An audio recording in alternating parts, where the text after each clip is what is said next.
I never told my son about my $40,000 monthly salary, even though he always saw me living a simple life. One day, he invited me to dinner with his wife's parents, who were visiting from abroad. I decided to see how they would treat a poor person by pretending to be a broke and naive mother. But the moment I stepped through the door of that restaurant, everything changed.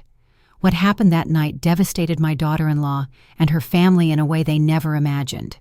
And trust me, they deserved it. Let me explain how I got there. Let me tell you who I really am, because my son, Marcus, at 35 years old, never knew the truth about his mother. To him, I was always just the woman who left early for the office, who came back tired in the evenings, who cooked with whatever was in the fridge. Just another employee, maybe a secretary, someone ordinary, nothing special. And I never corrected him. I never told him that I earned $40,000 every month, that I had been a senior executive at a multinational corporation for almost 20 years, signing million-dollar contracts and making decisions that affected thousands of people. Why tell him? Money was never something I needed to hang on the wall like a trophy. I grew up in an era where dignity was carried within, where silence was worth more than hollow words. So I guarded my truth. I lived in the same modest apartment for years. I used the same leather handbag until it was worn out. I bought clothes at discount chains, cooked at home, saved everything, invested everything, and became rich in silence. Because true power doesn't shout. True power observes. And I was observing closely when Marcus called me that Tuesday afternoon. His voice sounded different, nervous, like when he was a kid and had done something wrong. "Mom, I need to ask you a favor. Simone's parents are visiting from overseas. It's their first time here. They want to meet you. We're having dinner on Saturday at a restaurant. Please, come." Something in his tone made me uncomfortable. It wasn't the voice of a son inviting his mother. It was the voice of someone asking not to be embarrassed, to fit in, to make a good impression. "Do they know anything about me?" I asked calmly. There was a silence. Then Marcus stammered, "I told them you work in an office, that you live alone, that you're simple, that you don't have much." There it was, the word simple, as if my entire life could be contained in that miserable adjective, as if I were a problem he needed to apologize for. I took a deep, deep breath. "Okay, Marcus, I'll be there." I hung up and looked around my living room. Old but comfortable furniture, walls without expensive artwork, a small TV, nothing that would impress anyone. And at that moment, I decided. If my son thought I was a poor woman, if his wife's parents were coming ready to judge, then I would give them exactly what they expected to see. I would pretend to be broke, naive, and desperate. A mother barely surviving. I wanted to feel firsthand how they treated someone who had nothing. I wanted to see their true faces because I suspected something. I suspected Simone and her family were the type of people who measured others by their bank accounts, and my instinct never fails. Saturday arrived. I dressed in the worst outfit I owned. A light gray, shapeless, wrinkled dress, the kind they sell at a thrift store. Old, worn-out shoes, no jewelry, not even a watch. I grabbed a faded canvas tote bag, pulled my hair back into a messy ponytail, and looked in the mirror. I looked like a woman broken by life, forgettable, perfect. I got into a taxi and gave the address, a high-end restaurant in the most exclusive part of the city, the kind where the menu doesn't list prices, where each table setting costs more than the average person's monthly salary. As we drove, I felt something strange, a mix of anticipation and sadness. Anticipation because I knew something big was coming. Sadness because a part of me still hoped I was wrong. I hoped they would treat me well, that they would be kind, that they would look past the old clothes. But the other part, the one that had worked 40 years among corporate sharks, that part knew exactly what was waiting for me. The taxi stopped in front of the restaurant. Warm lights, a doorman in white gloves, elegant people entering. I paid, stepped out, took a deep breath, crossed the threshold, and there they were. Marcus was standing next to a long table near the windows. He wore a dark suit, a white shirt, and shiny shoes. He looked anxious. Beside him was Simone, my daughter-in-law. She wore a tailored cream dress with gold accents, high heels, her perfectly straight hair falling over her shoulders. She looked impeccable, as always. But she wasn't looking at me. She was looking towards the entrance with a tense, almost embarrassed expression. And then I saw them, Simone's parents, already seated at the table, waiting like royalty on their thrones. The mother, Veronica, wore a fitted emerald green dress, full of sequins, jewels on her neck, wrists, and fingers. Her dark hair was pulled back in an elegant bun. She had that cold, calculated type of beauty that intimidates.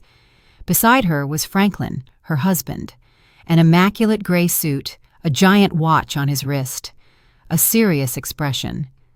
Both looked like they had stepped out of a luxury magazine. I walked toward them slowly, with short steps, as if I were afraid.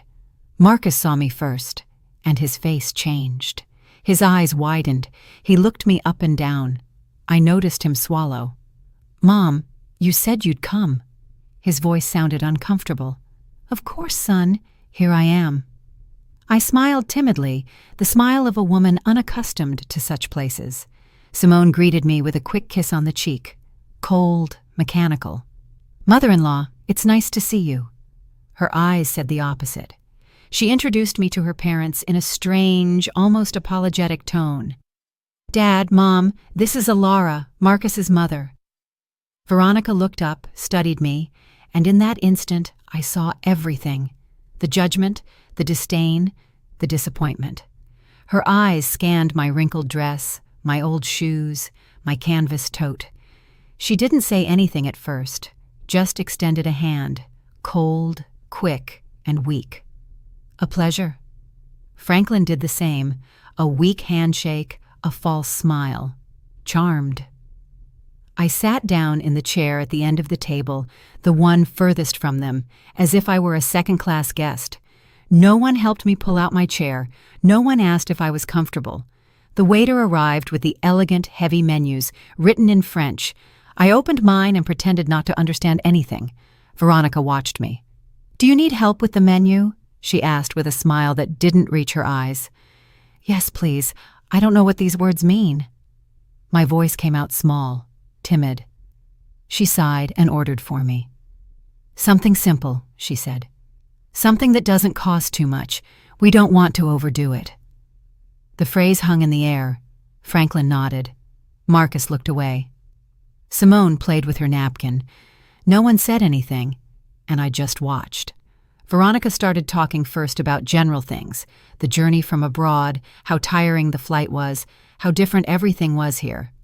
Then she subtly began to talk about money. She mentioned the hotel where they were staying. $1,000 a night. She mentioned the luxury car they had rented, obviously. She mentioned the stores they had visited. "We bought a few things. Nothing major, just a few $1,000s. She spoke, looking at me, expecting a reaction, expecting me to be impressed. I just nodded. "How nice," I said. "That's lovely," she continued. "You know, Alara, we've always been very careful with money. We worked hard, we invested well. Now we have properties in 3 countries. Franklin has major businesses, and I oversee our investments." She smiled, a smile of superiority. "And you, Alara, what exactly do you do?" Her tone was sweet, but venomous. "I work in an office," I replied, lowering my gaze. "I do a little bit of everything, paperwork, filing, simple things." Veronica exchanged a look with Franklin. "Ah, I see. Administrative work. That's fine. It's honest. All jobs are dignified, right?" "Of course," I replied. The food arrived. Enormous plates with tiny portions, all decorated like art. Veronica cut her steak with precision. "This costs $80, she said, "but it's worth it. Quality is worth paying for. One can't just eat anything. Right, Alara?" I nodded. "Of course you're right." Marcus tried to change the subject, talking about work and some projects. Veronica interrupted him. "Son, does your mother live alone?" Marcus nodded. "Yes, she has a small apartment." Veronica looked at me with feigned pity. It must be difficult, isn't it? Living alone at your age without much support? And does your salary cover everything?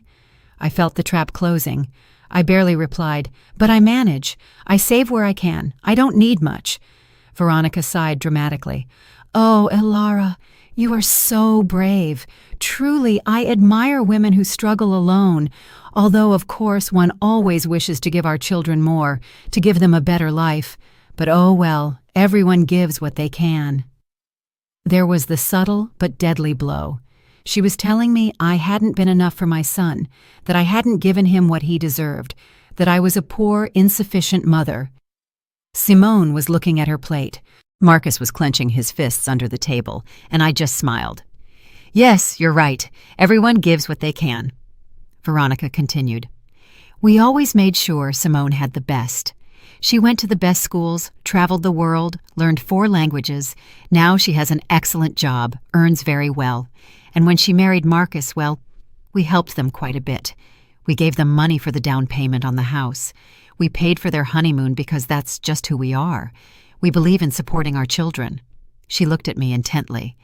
And you, Elara, were you able to help Marcus with anything when they got married? The question floated like a sharp knife.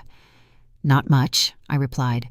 I gave them what I could, a small gift. Veronica smiled. How sweet. Every detail counts, right? The amount doesn't matter. The intention is what's important. And right then, I felt the rage begin to stir within me. The rage wasn't explosive. It was cold, controlled, like a river under ice. I breathed slowly, kept the timid smile, and let Veronica keep talking, because that's what people like her do. They talk, they inflate themselves, they show off, and the more they talk, the more they reveal themselves, the more they expose the emptiness inside. Veronica took a sip of her glass of red, expensive wine, swirling it in her hand as if she were an expert. This wine is from an exclusive region in France. It costs $200 a bottle, but when you know quality, you don't skimp. Do you drink wine, Elara? Only on special occasions, I replied, and usually the cheapest one. I don't understand much about these things. Veronica smiled condescendingly. Oh, don't worry. Not everyone has a trained palate. That comes with experience, with travel, with education. Franklin and I have visited vineyards in Europe, South America, and California. We are quite knowledgeable. Franklin nodded. It's a hobby, something we enjoy. Simone is learning too. She has good taste. She inherited it from us. He looked at Simone with pride. Simone offered a weak smile. Thanks, Mom. Veronica turned to me. And you, Elara? Do you have any hobbies? Anything you enjoy doing in your free time? I shrugged. I watch television, cook, walk in the park. Simple things. Veronica and Franklin exchanged another look, a look loaded with meaning, with silent judgment. How lovely, Veronica said. Simple things have their charm too. Although, of course, one always aspires to more, right?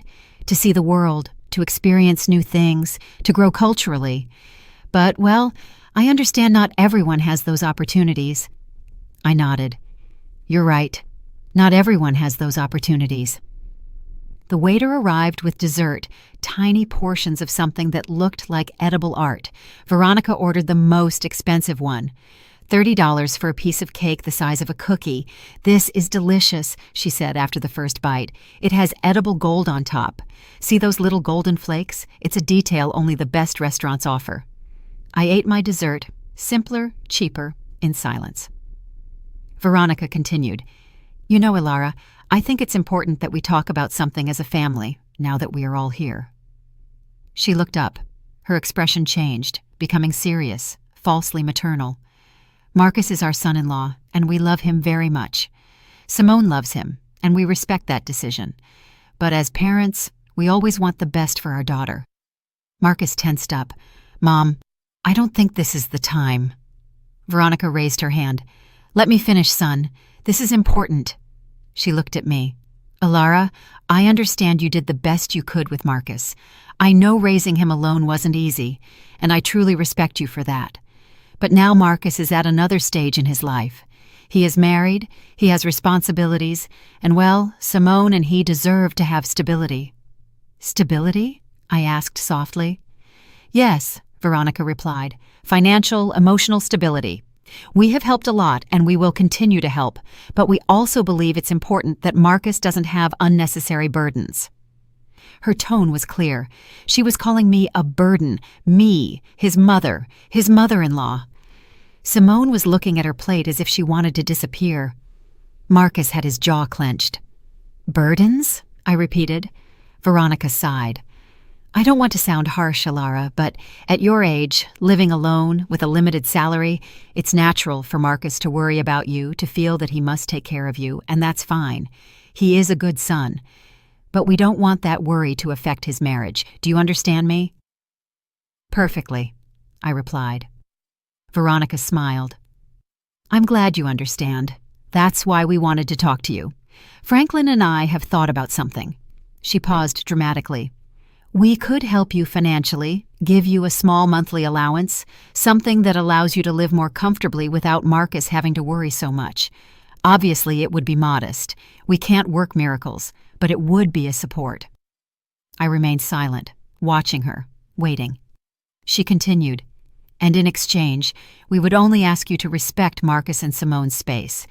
Not to seek them out so much, not to pressure them, to give them the freedom to build their life together without interference. How does that sound?" There was the offer, the bribe disguised as charity. They wanted to buy me off. They wanted to pay me to disappear from my son's life, so I wouldn't be a nuisance, so I wouldn't embarrass their precious daughter with my poverty. Marcus exploded. "Mom, that's enough! You don't have to—" Veronica interrupted him. "Marcus, calm down. We're talking like adults. Your mother understands, right, Alara?" I picked up my napkin, calmly wiped my lips, took a sip of water, and let the silence grow. Everyone was looking at me. Veronica with expectation, Franklin with arrogance, Simone with shame, Marcus with desperation. And then I spoke. My voice came out differently. It was no longer timid. It was no longer small. It was firm, clear, and cold. "That's an interesting offer, Veronica. Truly, very generous of you." Veronica smiled victoriously. "I'm glad you see it that way." I nodded. "But I have a few questions, just to understand clearly." Veronica blinked. "Of course, ask whatever you like." I leaned forward slightly. "How much exactly would you consider a modest monthly allowance?" Veronica hesitated. "Well, we were thinking about $500, maybe $700, depending." I nodded. "I see. $700 a month for me to disappear from my son's life." Veronica frowned. "I wouldn't put it like that, but yes." I responded. "That is exactly how you put it."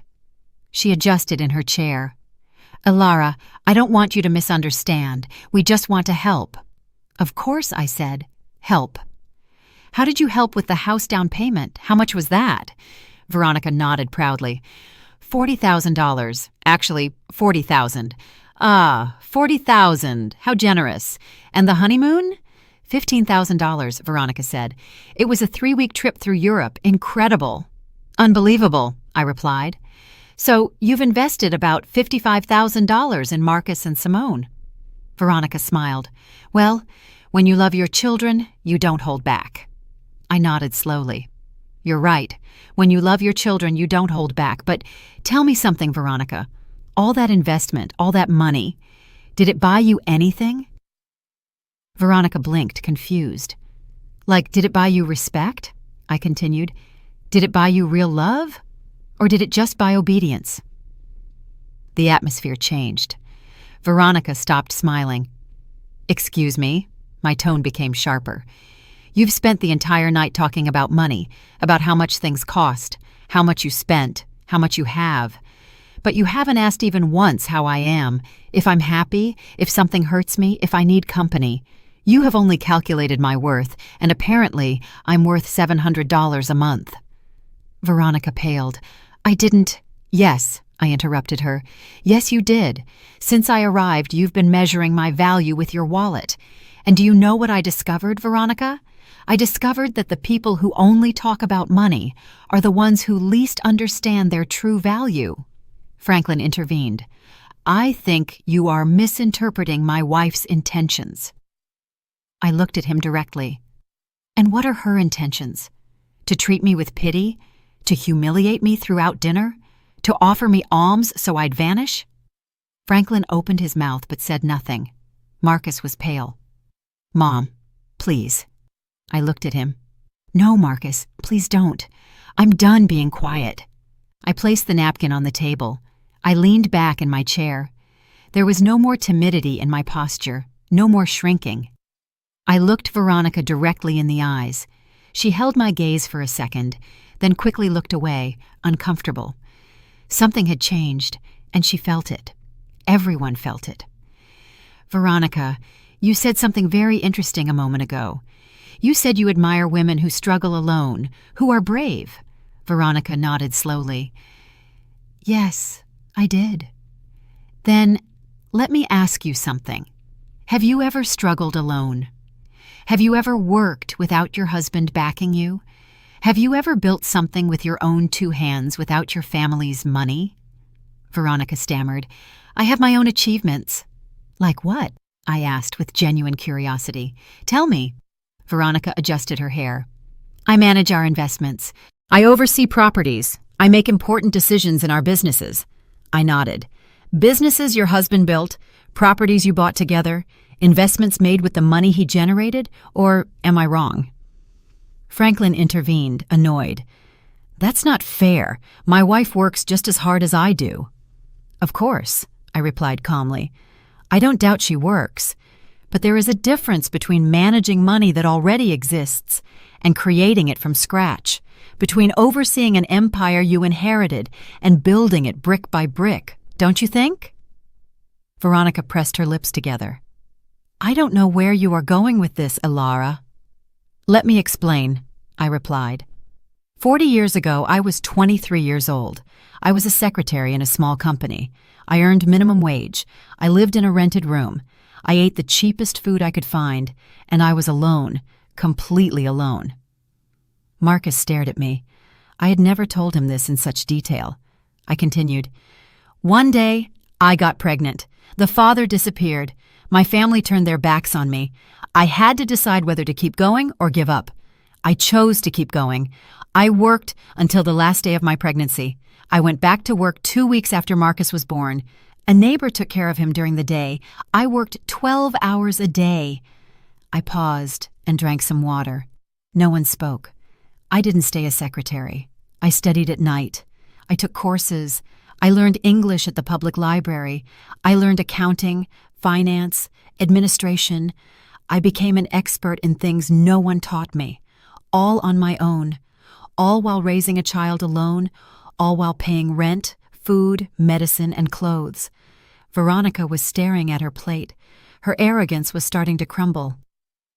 And you know what happened, Veronica?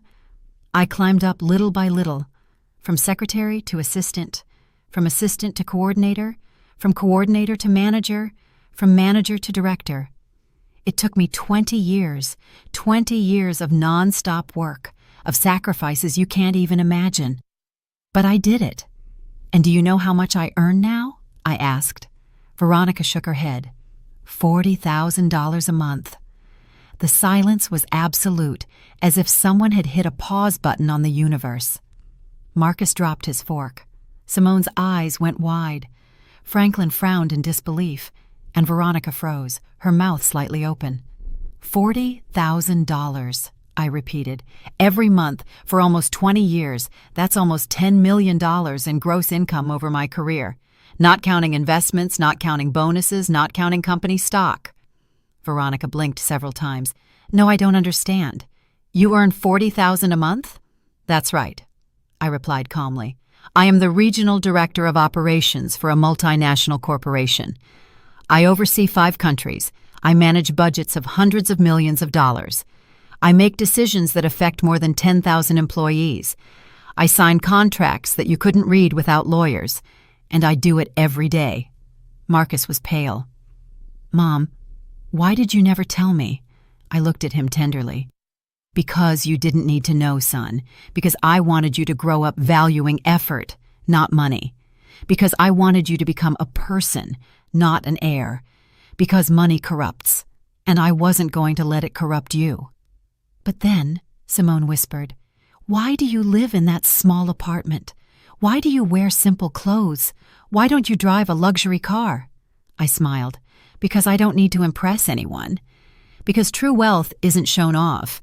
Because I learned that the more you have, the less you need to prove it.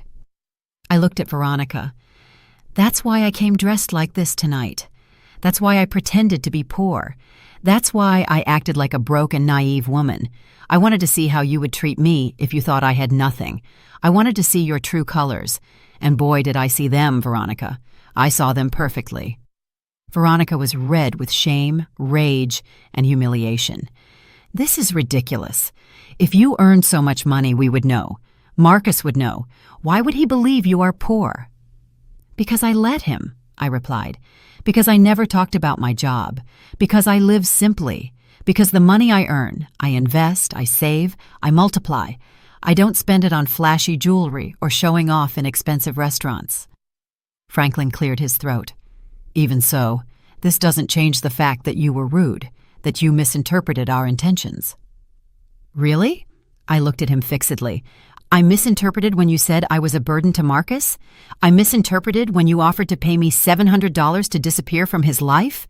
I misinterpreted every condescending comment about my clothes, my job, my life? Franklin didn't answer. Neither did Veronica. I stood up. Everyone looked at me. Let me tell you something that clearly no one has ever told you. Money does not buy class. It does not buy real education. It does not buy empathy. You have money, perhaps a lot, but you don't have an ounce of what truly matters. Veronica stood up, furious. And you do? You, who lied, who deceived us, who made us look like fools? I didn't make you look like fools, I replied coldly. You took care of that all on your own. I just gave you the opportunity to show who you are, and you did it magnificently. Simone had tears in her eyes. Mother-in-law, I didn't know.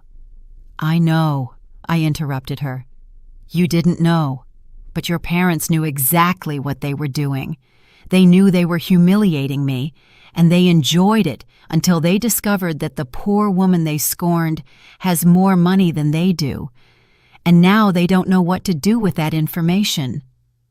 Veronica trembled. You have no right. I have every right, I replied, because I am your son-in-law's mother, because I deserve respect, not because of my money, not because of my job, but because I am a human being, something you forgot throughout this entire dinner. Marcus stood up. Mom, please, let's go. I looked at him. Not yet, son. I'm not finished yet. I looked at Veronica one last time. You offered to help me with $700 a month. Let me make you a counteroffer. I will give you $1 million right now if you can prove to me that you ever treated someone kindly who didn't have money. Veronica opened her mouth, closed it, and said nothing. Exactly, I replied. You can't, because to you, people are only worth what they have in the bank, and that is the difference between you and me. I built wealth, you just spend it. I earned respect, you buy it. I have dignity, you have bank accounts. I picked up my old canvas tote. I pulled out a black platinum credit card. I dropped it on the table in front of Veronica. This is my corporate card, unlimited limit. Pay for the entire dinner with a generous tip. Consider it a gift from a broke and naive mother. Veronica looked at the card as if it were a poisonous snake, black, shiny, with my name engraved in silver letters, Elara Sterling, Regional Director. Her hand trembled slightly when she picked it up. She turned it over, observed it, then looked at me. Her eyes no longer held that superior shine. Now there was something different, something I never thought I'd see in her. Fear. I don't need your money, she said, her voice broken. I know, I replied, but I didn't need your pity either. And yet, you offered it to me throughout the entire dinner, so take it as a gesture of courtesy or good manners, something you clearly didn't learn despite all your travels through Europe. Franklin gently hit the table. Enough. This is out of control. You are disrespecting us. Respect? I repeated. How interesting that you use that word now. Where was your respect when your wife asked if my salary was enough to live on? Where was it when she suggested I was a burden to my son? Where was it when she offered to buy me off so I'd disappear? Franklin clenched his jaw. Veronica just wanted to help. I corrected her. Veronica wanted to control. She wanted to ensure that the poor mother wouldn't ruin her daughter's perfect image. She wanted to eliminate the weak link in the chain. The problem is, she chose the wrong link. I looked at Simone. Her head was bowed, her hands in her lap, trembling. Simone, I said softly. She looked up. Tears were streaming down her cheeks. I'm sorry, she whispered. I'm so sorry. I didn't know that my parents... Don't finish that sentence, I interrupted her. Because you did know. Maybe you didn't know about my money, but you knew how your parents are. You know how they treat people they consider inferior, and you did nothing to stop them. Simone sobbed. I wanted to say something, but they are my parents. I know, I replied.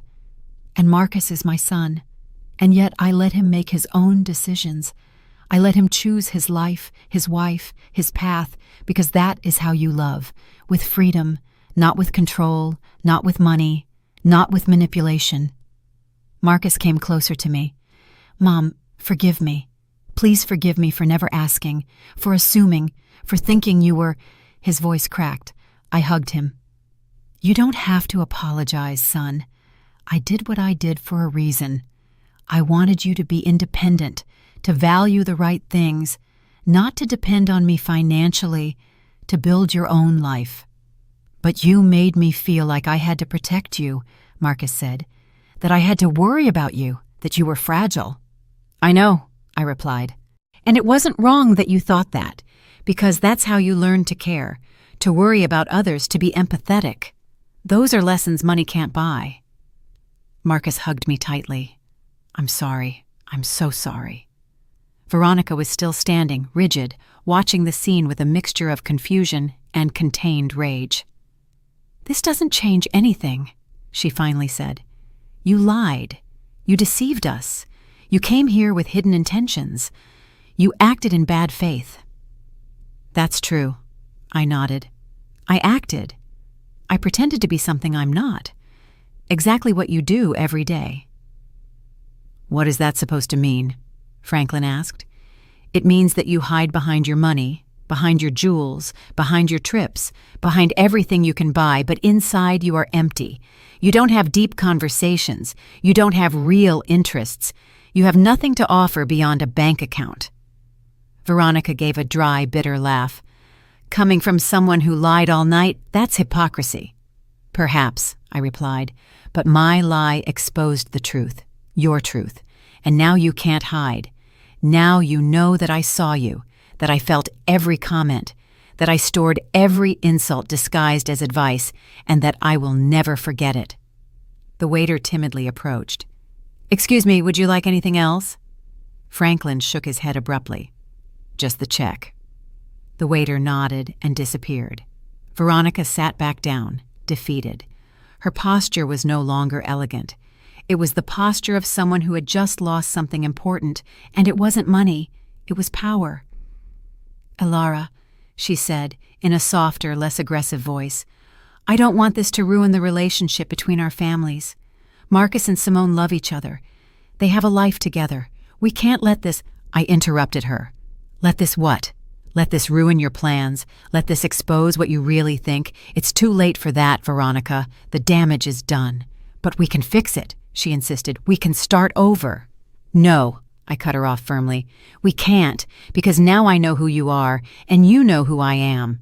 And that truth cannot be erased with empty apologies or fake smiles. You treated me like trash, and you did it with pleasure because you thought you could. Franklin cleared his throat. You were the one who came here lying. You provoked this situation. You're right, I nodded. I provoked this because I needed to know. I needed to confirm what I already suspected, that you are not good people, that your money doesn't make you better, that you are exactly the kind of people who despise others for not having the same things. Veronica wiped away a tear. We are not bad people. Maybe not, I replied, but you are definitely not good, and there is a huge difference between those two things. The waiter returned with the check and left it in the center of the table. No one touched it. Veronica looked at my black card still in her hands, then looked at me. I'm not going to use your card, she said. We will pay our own bill, as we always do. Perfect, I replied. Then keep that card as a souvenir, as a reminder that not everything is as it seems, that the woman you scorned all night has more than you will ever have. And I'm not just talking about money. Veronica put the card down on the table. I don't want it. I don't want your moral lecture either. I pushed it back toward her. Keep it anyway, because something tells me you'll need it. Someday you'll run into someone like me, someone who pretends to be less than they are, and you'll make the same mistake again, because people like you never learn. Franklin took out his wallet, pulled out several credit cards, all golden, all shiny. He chose one and put it on the check. The waiter took it and left. No one spoke during those waiting minutes. The silence was thick, uncomfortable, and heavy. Simone cried quietly. Marcus held my hand. Veronica stared at the wall. Franklin checked his phone to avoid eye contact. The waiter returned. Sir, your card was declined. Franklin looked up abruptly. How was it declined? The waiter repeated. Declined. Do you have another form of payment? Franklin turned red. That's impossible. That card has an extremely high limit. It must be a system error. The waiter shrugged. I can try again if you like. Franklin handed him another card. The waiter left. Veronica nervously looked at her husband. What happened? I don't know, Franklin replied, irritated. It must be a bank error. Maybe they froze the account for security. It happens sometimes when you travel. I nodded with feigned understanding. Of course those things happen. How inconvenient. The waiter returned again. I'm sorry, sir. This one was also declined. Franklin stood up. This is ridiculous. I'm calling the bank right now. He stormed out of the restaurant. Veronica remained seated, ashamed, humiliated. This has never happened to us, she murmured. Never. What terrible timing, I commented without emotion. Marcus looked at the check. Mom, No, I interrupted him. You are not paying for anything. I took out my wallet, a simple old leather wallet. I pulled out another card. This one was not black. It was transparent, made of heavy metal. A card that less than 1% of people in the world possess. I put it on the table in front of Veronica. She looked at it. Her eyes widened. She recognized what it was. That's a Centurion card. That's right, I replied. American Express, exclusive invitation, minimum annual spending requirement of $250,000, $5,000 annual fee just for having it, and benefits you can never imagine. Veronica said nothing. The waiter took the card carefully, as if it were something sacred. He returned in less than 2 minutes. Thank you, Ms. Sterling. Everything is settled. Would you like the receipt? It's not necessary, I replied. The waiter nodded and left. Veronica continued looking at the space where the card had been. I stood up, took my old wallet, my canvas tote, and looked at Veronica one last time. The dinner was delicious. Thank you for the recommendation of the place, and thank you for showing me exactly who you are. You saved me a lot of time, a lot of energy, and many future disappointments. Veronica finally looked up. Her eyes were red, not from crying, but from contained rage. This doesn't end here, she said, her voice trembling. You can't just humiliate us and walk out as if nothing happened. Simone is our daughter. Marcus is our son-in-law. We will still be family. You will have to see us. You are right, I smiled. I will have to see you at birthdays, Christmases, and family gatherings, but now I will see you differently. I will no longer wonder what you think of me. I already know. And you will know that I know, and you will live with that every time you see me, every time you pretend to be kind. You will remember this night." Franklin returned to the table. His phone was in his hand. His face was pale. "There's a problem with the accounts," he said. "A temporary block. For security. It will be resolved tomorrow." He looked at the table. "Did they pay already?" "Yes," Veronica replied without looking at him. "She paid." Franklin looked at me. His pride was shattered. "Thank you," he murmured. It was barely audible. "You're welcome," I replied. "That's what family is for, isn't it? To help each other, especially when someone needs a small allowance, say $700 or, in this case, $800, which is what this dinner cost." Franklin closed his eyes. Veronica clenched her fists in her lap. Marcus approached. "Mom, let's go, please. It's enough." I looked at him. "You're right. It is enough." I turned to Simone. She was still crying quietly. "Simone," I said softly. She lifted her head. "You are not to blame for how your parents are. No one chooses their family. But you do choose how you act, how you treat others, how you will raise your own children someday." Simone nodded through her tears. "I'm sorry," she whispered again. "Don't apologize again," I told her. "Just learn. Learn that money does not define people, that humility is not weakness, that respecting others costs nothing, and that if you ever have children, teach them to see the heart of people, not their bank account." Simone sobbed harder. Marcus hugged her. Veronica looked away. Franklin checked his phone again, avoiding all eye contact. I headed for the exit. I took a few steps, then stopped and turned around one last time. "Ah, Veronica, one more thing." She looked at me. "Do you remember when you said you speak 4 languages?" Veronica frowned. "What does that have to do with anything?" "Just curious," I replied. "In which of those 4 languages did you learn to be kind? Because clearly it wasn't in any of them." Veronica opened her mouth, but no words came out. "Exactly," I said. "You can speak 100 different languages and still not say anything worth listening to." I walked out of the restaurant. Marcus walked beside me.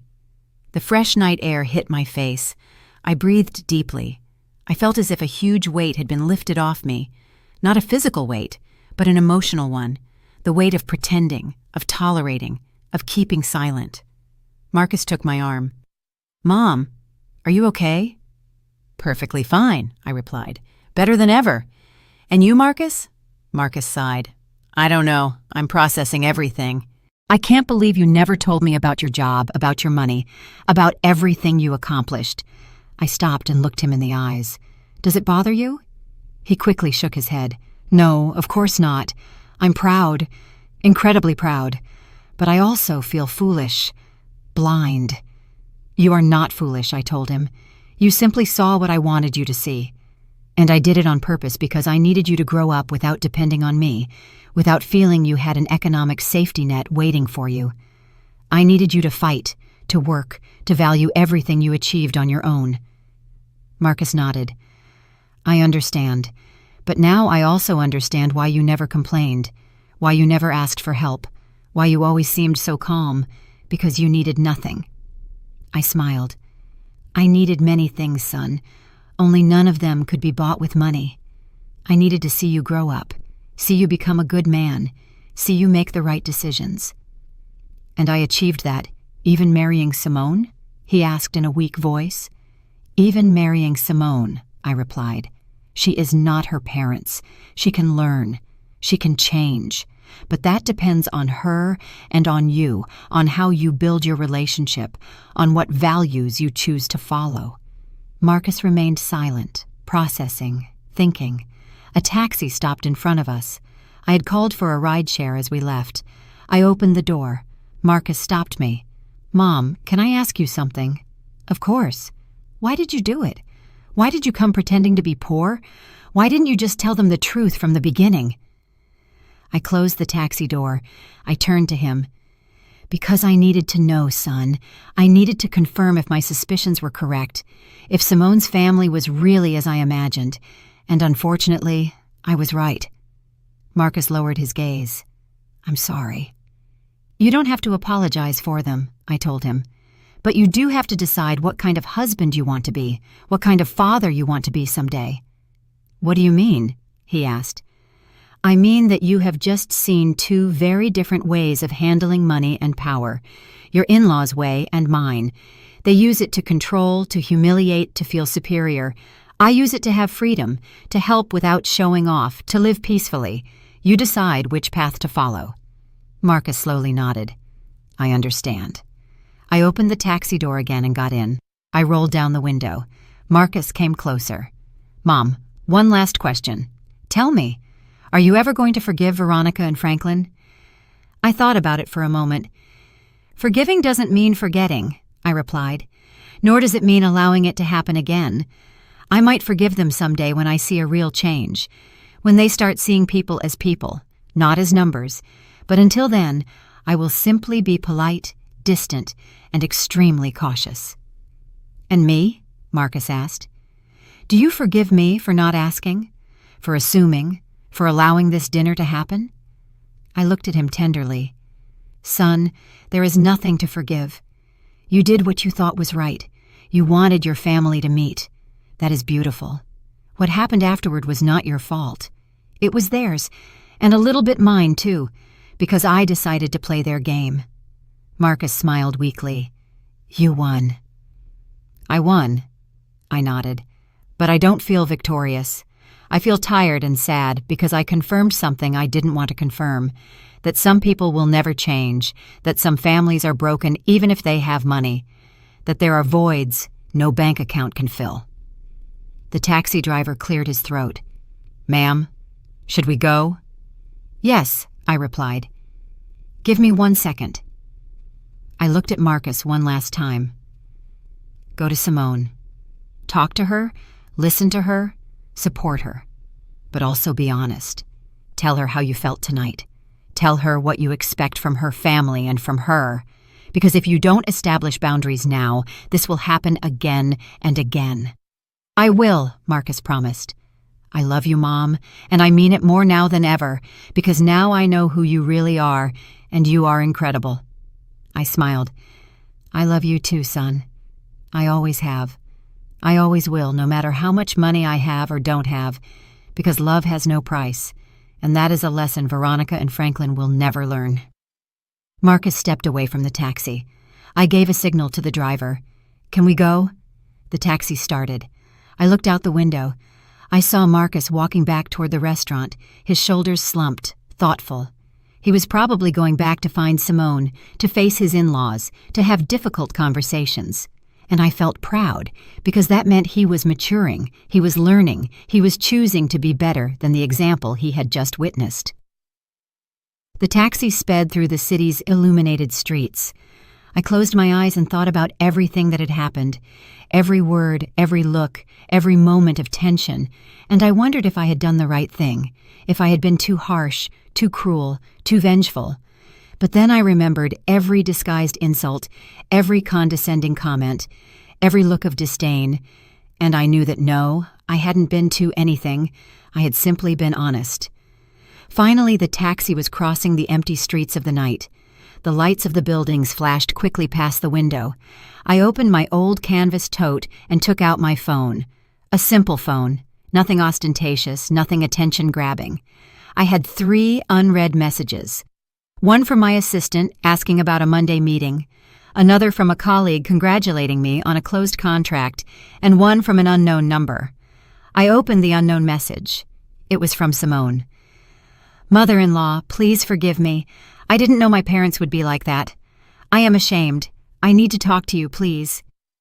I looked at the message for a long time. I thought about responding. Then I decided not to. No, she still needed time. She needed it too. Words rushed out of guilt rarely mean anything real. True changes take time, reflection, and consistent action. I put the phone aside. The taxi driver looked at me through the rearview mirror. "Excuse me for asking, ma'am, is everything okay?" I looked up at him. "Yes, everything is fine. Why?" "Well, you got in very quietly.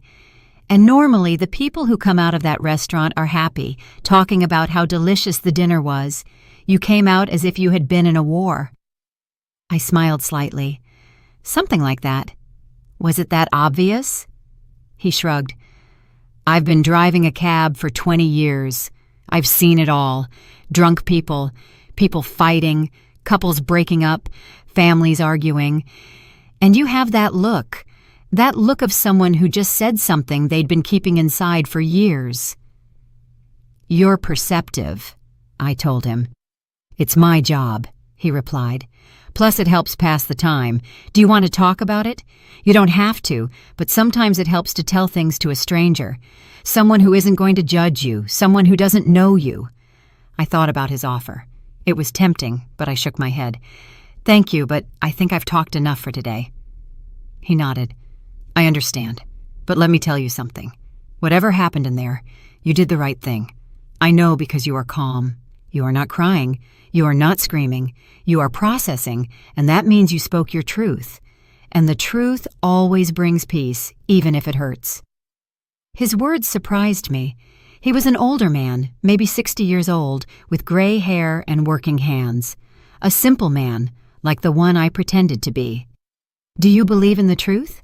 I asked him. I believe in honesty, he replied. Not always the absolute truth, because the truth changes depending on who tells it. But honesty doesn't. Honesty is saying things the way you feel them, without masks, without lies, even if it hurts, even if it makes things awkward, even if it costs you something. I nodded. You're right. My wife always told me I was too direct, he continued, that I said things without a filter, that I hurt people without meaning to, and maybe she was right. But she also told me that she never doubted me because she knew that what came out of my mouth was real, not calculated, not manipulated, just real. I smiled. She sounds like a good woman. She was, he replied. She died 5 years ago. I'm sorry, I said sincerely. He shook his head. Don't be sorry. We had 40 years together. 40 years of honesty, of fights, of reconciliations, of laughs, of tears. And not once did I go to sleep wondering what she really thought because she always said it. And so did I. That is a gift. You're right, I murmured. It's a gift. The taxi stopped at a red light.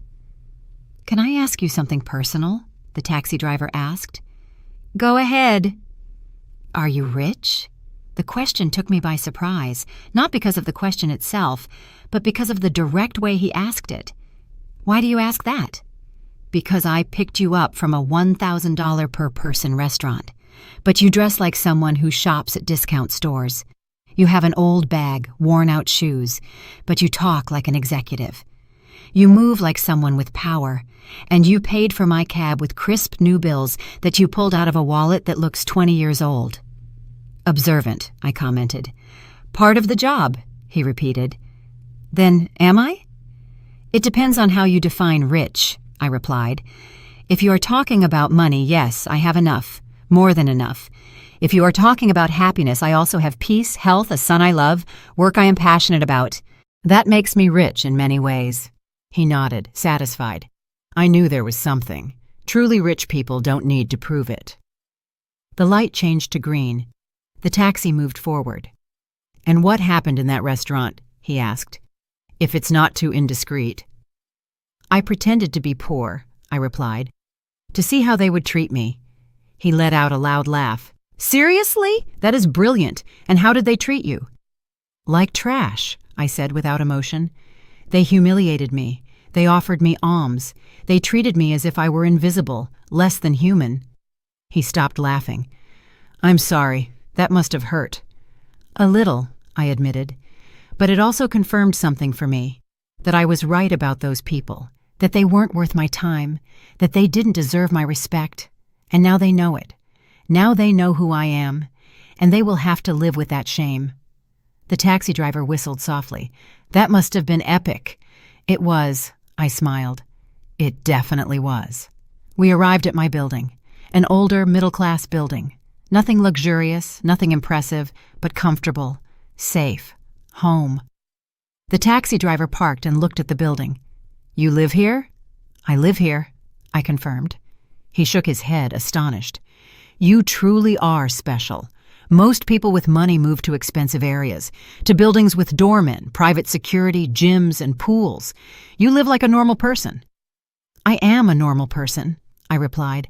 "I just have more money than most. But that doesn't make me different. It doesn't make me better. Money is just a tool, not an identity." He smiled. "I wish more people thought that way.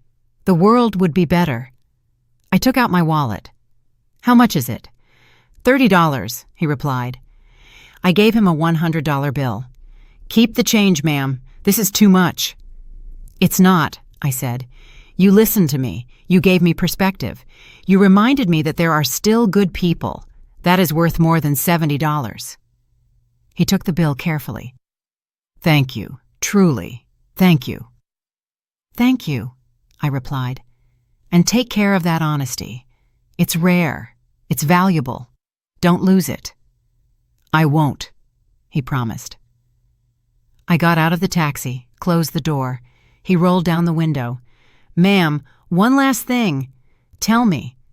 Whatever happened tonight, don't regret it. Don't feel sorry, because people like you, the people who speak the truth, even if it hurts, are the ones who change the world. Little by little, one conversation at a time." I smiled. "Thank you. I will remember that." The taxi drove away.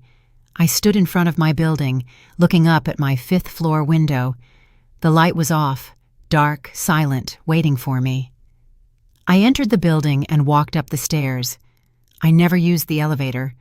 I preferred to walk, to stay active. I reached my door.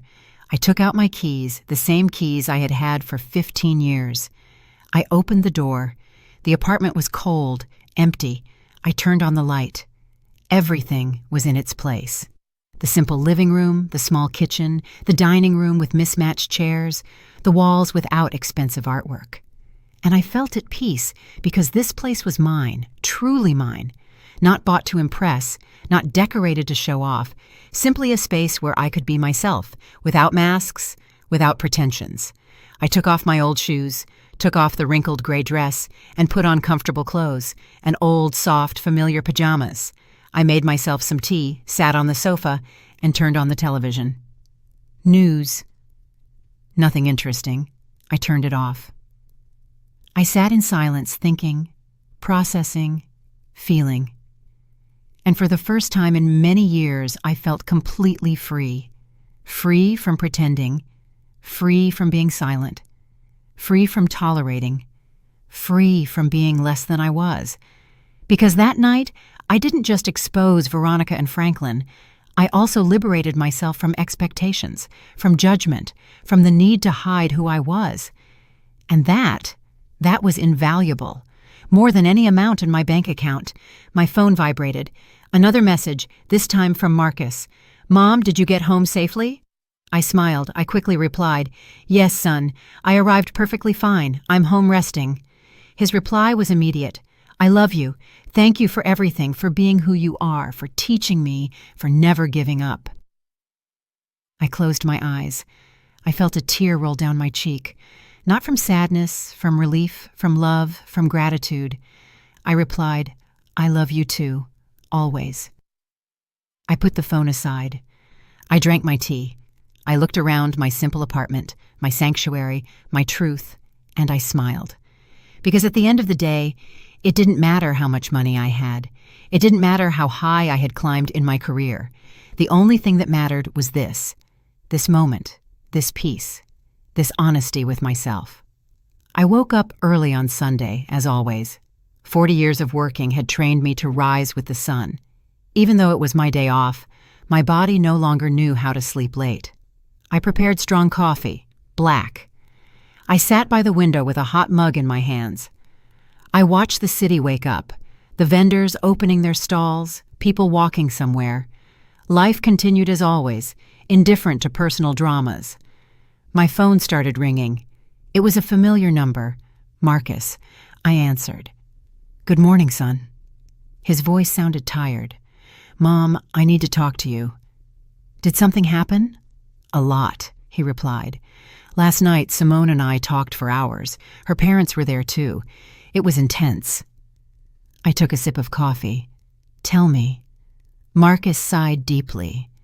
After you left, I went back to the restaurant. Veronica and Franklin were still there, waiting for their cards to work. It was humiliating for them. Simone was devastated, crying, and I was furious, more furious than I have been in years. I waited in silence. He continued, I told them everything I felt during that dinner. I told them I was ashamed of them, that they treated my mother like trash, that their behavior was unacceptable, that I wouldn't tolerate it ever again. And what did they say? I asked. At first, Veronica tried to defend herself. She said they just wanted to protect Simone, that they wanted to make sure I had a stable family, that they didn't have bad intentions. Franklin said I was exaggerating, that it had been a normal dinner, that your reaction was disproportionate. I squeezed the mug in my hands. Typical. But then Simone spoke, Marcus continued. She told her parents that they were wrong, that they had been cruel, that she had seen every comment, every look, every disguised insult, and that she was ashamed to be their daughter at that moment. His voice cracked. Mom, I had never seen Simone confront her parents like that. I smiled slightly. That's good. It means she's waking up. Veronica got hysterical, Marcus said. She started yelling that Simone was ungrateful, that they had sacrificed everything for her, that they had given her the best life, that she had no right to judge them. Franklin backed her up. He said we were being manipulated by you, that you had planned everything to make them look bad. I let out a dry laugh. Of course it's my fault. That's what made them angriest, Marcus said. I told them they were right, that you did plan everything, but that they fell into the trap because that's really how they are, because they really treat people they consider inferior badly, that you just gave them the opportunity to show themselves, and they did it perfectly. Well said, I murmured. Thanks. I learned it from you. There was a silence. Then Marcus continued. Mom, I need you to know something. Last night, I made a decision. Simone and I are going to set boundaries with her parents. We are not going to cut off the relationship, but we are going to set clear rules. No comments about money, no comparisons, no attempts to control our lives. And if they can't respect that, then they will have to accept the consequences. And did they accept? I asked. No, he replied. They left furious.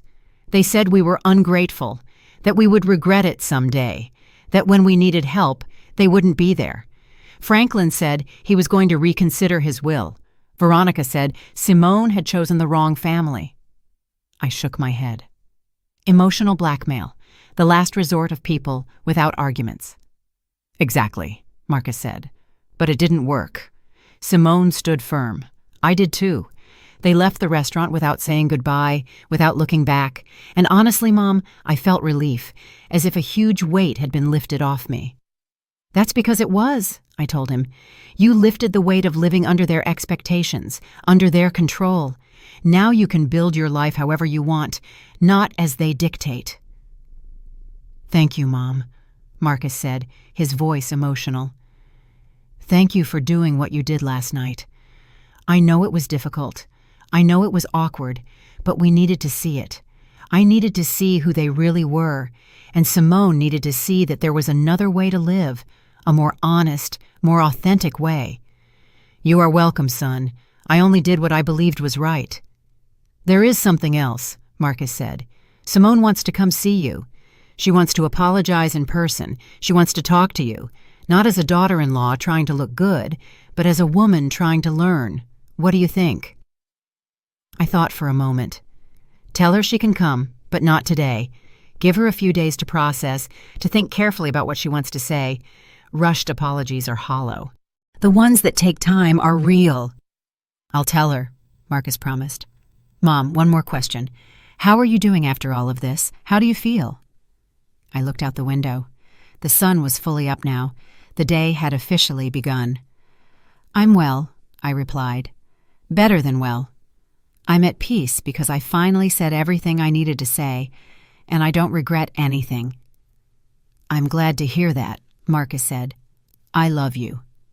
I love you too. Rest. I'll see you soon. I hung up the phone, finished my coffee, and stood up. I decided to do something I hadn't done in a long time. Go for a walk aimlessly, without rushing, just walking and thinking. I dressed in comfortable clothes, old jeans, a simple top, worn sneakers. I grabbed my keys and went out. The streets were full of life. Families strolling, children running, couples holding hands, vendors offering food. The smell of fresh bread filled the air. I walked through the nearby park and sat on a bench watching people pass by. And I realized something. Most of these people probably didn't have much money. They lived with just enough, worked hard, and struggled every day. But they smiled, hugged each other, and enjoyed the moment. And then I thought about Veronica and Franklin, with all their money, their properties, their trips, their jewels. Were they really happy? Or were they just busy trying to prove something? Trying to fill a void with material things, trying to buy value, respect, and love, things that could never be bought. An older woman sat down next to me. "Good morning," she said with a smile. "Good morning," I replied. "Beautiful day, isn't it?" she commented. "Very beautiful," I nodded. She took bread from her bag and started feeding the pigeons. "I come here every Sunday," she said. "It's my moment of peace before the week gets crazy again." "I understand that," I said. "I needed a moment of peace, too." "Difficult week?" she asked. "Something like that," I replied. "More like a difficult night." She nodded wisely. "Sometimes a single night can change everything." "You're right," I murmured. "Can I give you some unsolicited advice?" "Go ahead," I smiled. She pointed to the pigeons. "Look at those birds. Some are big, some are small, some have pretty feathers, others have scruffy feathers, but they all eat from the same bread. They all share the same space. None of them thinks they are better than the others." "That's a nice metaphor," I said. "It's not a metaphor," she replied. "It's the truth. Humans are the only animals that invent false hierarchies, that measure value with external things. Pigeons don't do that. They just live. They just are. We should learn from them." I smiled broadly. "You are completely right. I should give classes to some people I know." She laughed. "Oh, child, at my age, I don't give classes. I just observe and share what I see. But most people don't listen. They are too busy running, buying, competing, forgetting that in the end, we all end up in the same place. With or without money, with or without jewels, with or without properties. We all end up turning into dust." "How philosophical," I commented. "How realistic," she corrected. "I have lived 82 years. I have seen it all, and I can tell you something. The most miserable people I met were the ones who had the most, because it was never enough. They always wanted more. They always competed. They always compared. And they died without having truly lived, without having truly loved, without having truly been." Her words resonated deep within me, as if she had touched upon something I already knew but hadn't articulated. "Thank you," I told her, "for sharing that." She patted my hand. "You're welcome, child. And remember, it doesn't matter how much you have or don't have. What matters is how you treat others, because that is what remains. That is what transcends. That is the only inheritance worth having." She slowly stood up, put her empty bag away, and waved goodbye. "Have a beautiful Sunday." "You too," I replied. I watched her walk away, a small woman, hunched with age, wearing old clothes and worn shoes, but with more wisdom than all the Veronicas and Franklins in the world combined. And I felt grateful for that encounter, for that reminder, for that truth, and powerful. I stayed on the bench for a while longer, thinking, feeling, processing everything that had happened, and I came to a conclusion. I didn't regret anything, no word, no action, because everything I did last night was necessary. It was liberating. It was honest. And honesty, even when it hurts, is always the right path. 3 days passed before Simone knocked on my door. 3 days of silence, processing, and reflection. When I heard the bell ring that Wednesday afternoon, I knew who it was. I opened the door. There she was, without makeup, her hair pulled back in a simple ponytail, dressed in jeans and a plain top. No jewelry, no heels. She looked vulnerable, real, different from the woman I had seen in the restaurant. "Mother-in-law," she said in a low voice. "May I come in?" I stepped aside. "Go ahead." She entered slowly, looking around, observing my apartment with new eyes. The simple living room, the old furniture, the walls without expensive decor. She sat on the sofa when I pointed to it. I sat across from her, waiting, without pressuring, letting her find her words. "I don't know where to start," she finally said. "Start where you feel ready," I replied. She took a deep breath. "I came to apologize, but not just with words. I came to explain why my parents are the way they are and why I stayed silent for so long." I listened in silence. Simone continued, her voice trembling. "My parents grew up poor, in a small town overseas, without electricity, without running water, working in the fields since they were children. They saw their own parents die young due to lack of medicine, lack of money. They went hungry, they suffered, and they promised themselves they would never be poor again. They would do whatever it took to get out of there." I nodded. "I understand. That explains a lot." "They worked like animals," Simone continued. "They saved every penny. They immigrated looking for opportunities. Franklin built his business from scratch, literally from scratch. And when they started earning money, they never forgot what it was like not to have it. That's why they talk about it so much. That's why they measure everything by that standard, because to them, money means survival. It means security. It means never going back to that dark place." "It's understandable, Femeno," I said. "Trauma does strange things to people." Simone nodded. "But that doesn't excuse how they treated you. I know. And I want you to know that I saw everything, every comment, every look, every insult. And I stayed silent because I've been doing that my whole life, staying silent, accepting, letting them control everything. Because they taught me that contradicting them was a betrayal. It was ungrateful." "And now?" I asked. "Now I understand I was wrong," she replied. "That love is not control. That family is not blind obedience. That I can love them and still not agree with them. Marcus helped me see it. You helped me see it. That night at the restaurant, when you revealed yourself, when you told them everything, it was as if a blindfold had been taken off my eyes." Simone wiped her tears. "I always knew something was wrong. I always felt that the way they measured people was incorrect. But I convinced myself that it was me, that I was too sensitive, that I didn't understand the world. But you showed me that no, there is another way to live. A way where money does not define your worth, where humility is strength, where authenticity is wealth." I took a sip of water. "Simone, I didn't come that night to change you. I came to protect myself, to know who I was dealing with." "I know," she replied, "and I thank you for that, because your brutal honesty saved me. It saved me from becoming my mother, from perpetuating that cycle, from teaching my future children that people are valued by what they have. I don't want that. I don't want to be that." "And your parents?" I asked. "How are they after all this?" Simone sighed. "Furious, hurt, humiliated. Veronica hasn't spoken to me in 3 days.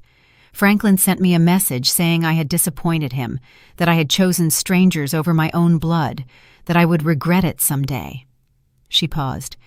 "And you know what's strange? I don't feel bad. I feel free." "That's good," I said. "It means you made the right decision." Simone nodded. "Marcus and I set boundaries. We told them they can be a part of our lives, but only if they respect us, if they respect our decisions, if they stop trying to control us with money or emotional blackmail. And if they can't do that, then they will have to accept a distant relationship." "How did they take that?" I asked. "Badly," Simone replied. "Veronica said we were ungrateful, that they had sacrificed everything for me. Franklin threatened to disinherit me, to cut off all financial aid, as if that were the only thing we cared about, as if our love for them depended on their money. And that's when I realized they really believe that. They really think their value is in their wallet. It's sad, I commented. Very sad, Simone agreed, because they have so much and enjoy nothing. They just accumulate, compete, show off, but they never stop to ask themselves if they are happy, if they have peace, if they have real connections with people. They just count their properties and feel victorious, while inside they are empty. She was silent for a moment, then she looked at me directly. Mother-in-law, I want to ask you for something. Tell me. I want to learn from you. I want you to teach me how to live with dignity, how to be rich without needing to prove it, how to have peace in the midst of chaos, how to be strong without being cruel, because that night I saw something in you that I never saw in my parents. I saw class. I saw real power. I saw a woman who didn't need to shout to be heard. I smiled tenderly. Simone, I can't teach you that.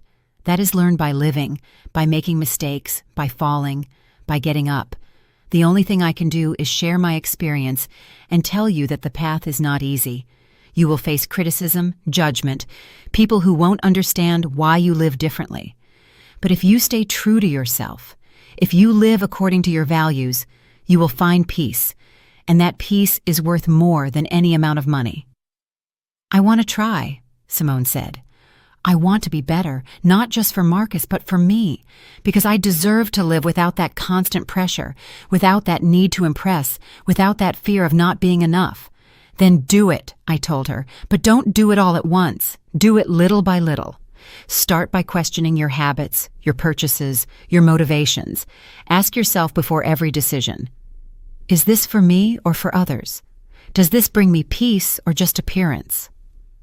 Simone nodded, taking mental notes. And my parents? Do you think they will ever change? I looked at her with honesty. I don't know. Change requires you to recognize a problem, and they don't believe they have one. They believe the world is wrong, that people are ungrateful, that they are victims. Until they see that, change is not possible. But you can change. You can break the cycle. I will, she promised, with Marcus's help. And I hope with your guidance, too. You don't need my guidance, I replied. You just need your internal compass. That voice that tells you what is right and what is wrong. That voice you silenced for years to please your parents. Listen to it. Trust it. Follow it. Simone wiped away the last tears. Thank you, mother-in-law, for everything. For your patience, for your honesty, for not giving up on us. There is nothing to thank me for, I said. Just promise me one thing. When you have children, teach them the value of people, not the price. Teach them empathy, humility, and kindness. Things that don't cost money, but are worth everything. I promise, Simone said firmly. I promise with all my heart. We hugged. A real, warm, honest hug. No acting, no masks, just two women connecting as human beings. Simone left an hour later, lighter, freer, with hope in her eyes. I closed the door behind her. I sat back down on my sofa, looked around my simple apartment, and smiled, because this was enough. This was everything. An honest space, an authentic life, real relationships. I didn't need more. I never needed more. My phone rang. It was a message from Marcus. Mom, Simone told me about her visit. Thank you for welcoming her, for listening to her, for giving her a chance. I love you more than words can express. I replied simply, I love you too, son. Always. I put the phone aside. I sat by the window. I watched the sunset paint the sky orange and pink, and in that moment, I understood something fundamental. Real wealth is not about how much you have. It's about how much you enjoy what you have, how much peace you feel, how many genuine people surround you, how many times you can look in the mirror and be proud of who you are. Veronica and Franklin had millions, but I had this tranquility, this authenticity, this pure love for my son, and that made me infinitely richer than them. I never pretended to be poor again. I didn't need to. I had learned what I needed to learn. I had seen what I needed to see, and I had liberated what I needed to liberate. Veronica and Franklin continued to be who they were, rich in money, poor in spirit. But that was no longer my problem. I had spoken my truth. I had set my boundaries. I had protected my peace. And for the first time in a long time, I didn't have to pretend who I was. I was simply Alara, mother, executive, woman, survivor, fighter, rich in every sense that truly mattered. And that was more than enough. It was everything. Did you like the story? And which city are you listening from? Let's meet in the comments. If you like the story, you can support me by sending a super thanks so I can keep bringing more stories like this. Thank you so much for your sweet support. I'm looking forward to your comments on the story. On the screen, you can see 2 new life stories that I highly recommend. There's so much more on my channel. Don't forget to subscribe. See you in the next life story with love and respect.